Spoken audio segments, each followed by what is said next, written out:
Welcome to the Sideline. I'm Andy Katz. Well, this is going to be a home for a lot of original content in college sports and beyond. Now, of course, you're going to get a lot of that similar content that I produce for NCAA platforms, for Big Ten Network, and other places. But I needed a home for a lot of those interviews with the newsmakers in this space. So where are you going to find it? Right here at the Sideline. Let's get to it. And joining me now on a preseason chat, Arizona State head coach Bobby Hurley. And Bobby, in this era of the roster reset, rebuild, management, however we want to say it, a lot of schools are having to almost start from scratch each year. Yeah. Transfers, high school, international. Where are you with this group? What did you have to do? Well, I mean, we're starting over, I would call it. It's an entirely new group, basically, other than Trevor Best, who's our one returning scholarship player. So 14 new players. We took a different strategy this year in terms of putting together the roster. We went heavy on international players. We felt like we got involved with some kids that had been playing at a pretty good level in Europe, and we think that what they do will translate pretty well to the Big 12 and Arizona State. And then we sprinkled in some portal guys, and so it's kind of a mixture of those two things. You played in the NBA, obviously. You've coached now for a long time. How much does this mirror, maybe not the NBA, maybe it's a CBA, old CBA G League, where you're having to sort of, pick up the pieces and guys are coming in and out, and you don't have a lot of runway to get to know each other and get going. Yeah, I would say our practices have been harder and more demanding than they've ever been, and we need to get a lot done. We have to spend more time on the floor.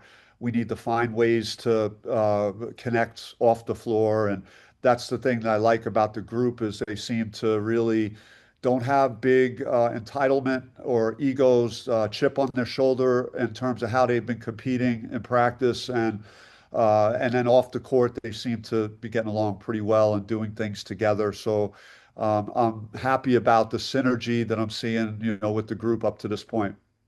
What do you hope this team's identity will become the beginning of Big 12, when we turn the calendar? It's just, I think we got to be really scrappy. Last year, I got PTSD with injuries. Like we had a ton of major injuries to key players, and we were literally down by the end of the season to like 6 scholarship players. And so we recruited a deeper roster to hopefully avoid, if there is an injury of some significance, that we have, substitution and a plan in place to handle scenarios like that. So we have to, I think, play more relentlessly, play more players. I think we're a balanced team. I don't think we're going to rely on one or two guys to carry the load. So, we're going to need contributions from multiple players. You've been the best in the country. You've been a lottery pick. We're seeing guys that are at least staying in school maybe a year or two longer because of the money.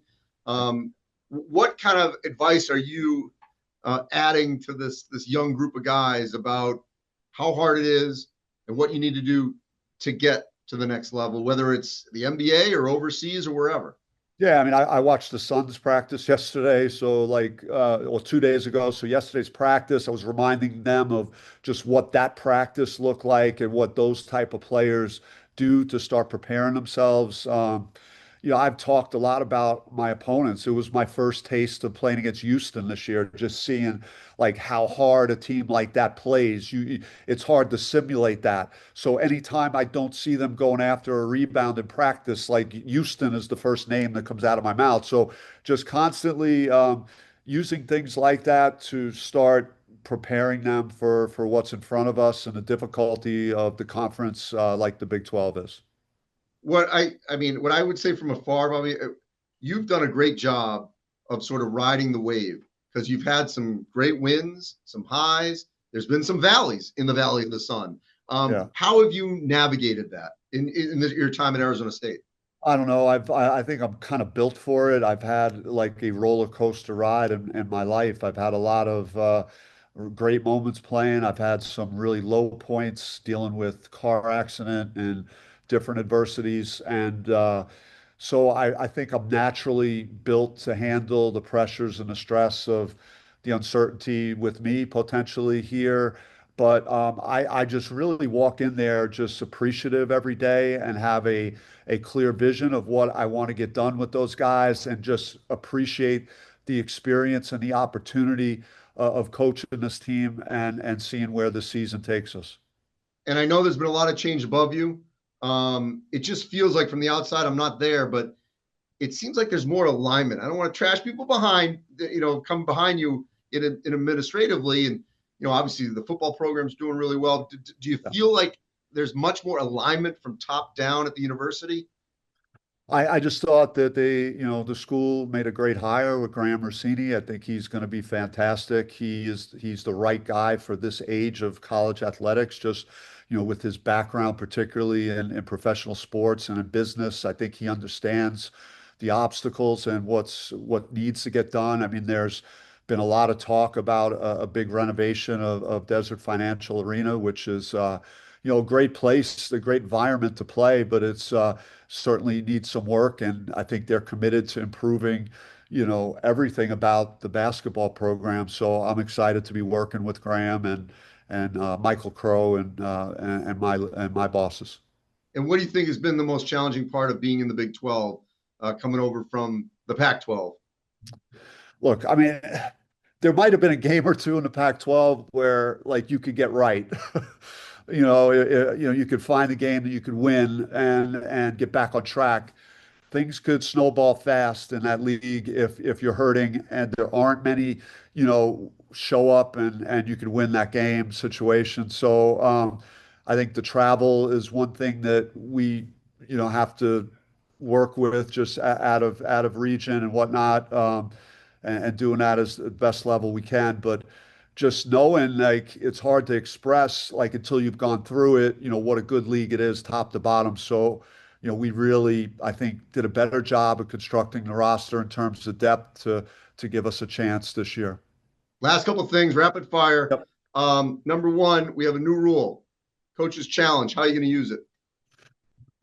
I was just at a forum this morning with a bunch of officials that I've known for years talking about the new rules and things. And it's a good question. I mean, I think you got to be strategic and we'll still be learning as we go. And I'm leaning towards right now in this moment, like, hey, we got to save it for the right moment. And that knowing that moment may never present itself, but as games start winding down and possessions become more important, you certainly want to have that in your pocket late in games. We're not going to see it, but we could in 2 years. Quarters over halves, halves over quarters. Where do you stand? I'm like a creature of habit. So like I would always say halves. I like, the history of how it's been done, but I don't think it would dramatically alter things other than it might improve the flow a little bit. In terms of shooting so many free throws and getting in the bonus early in a half, and now the game slows down considerably, which I would imagine you would reset the foul situation every quarter. So that could be, a positive for the flow of the game. Advance the ball. Where do you stand? I like that. I do. I like the NBA side of it. I like the idea of challenging us as coaches to be able to dive in more into side out of bounds. It's stuff that, we don't have to really incorporate as much because of the rarity that we would be in those situations. So moving the ball up and giving you a chance to have a package of plays that you could go to in that situation, I think would add another layer to the coaching piece. And I'll end with this. Dan's book is out. What, if anything, in there did you not know? Well, I was supposed to go to Barnes and Noble yesterday to buy it, and you're not gonna get a freebie? Yeah, I keep checking the mail, and I didn't see it. So I got really hung up on a few things. So it's on my calendar here to get over to Barnes and Noble and get my copy. All right, so you still don't know if there's something in there you don't know. I have no idea. Yeah, I spoke with Ian O'Connor. I've known him forever, and a great guy, and I did my part, but I don't know the ins and outs, and I didn't go into a lot of detail with Dan about it either, but I'm excited to read it for sure. All right, well, hopefully you get a free copy. You deserve one. Maybe autograph. That would be nice. Yeah. No doubt. All right, thanks, Bobby. Appreciate it, Andy. Have a good one. Thanks for watching and listening, everyone. And as always, you can follow all our social media content at the Sideline with a K. Our content appears on Spotify, Apple Podcasts, and of course, YouTube, TikTok, X, and Instagram. Check out all the content at the Sideline with AK.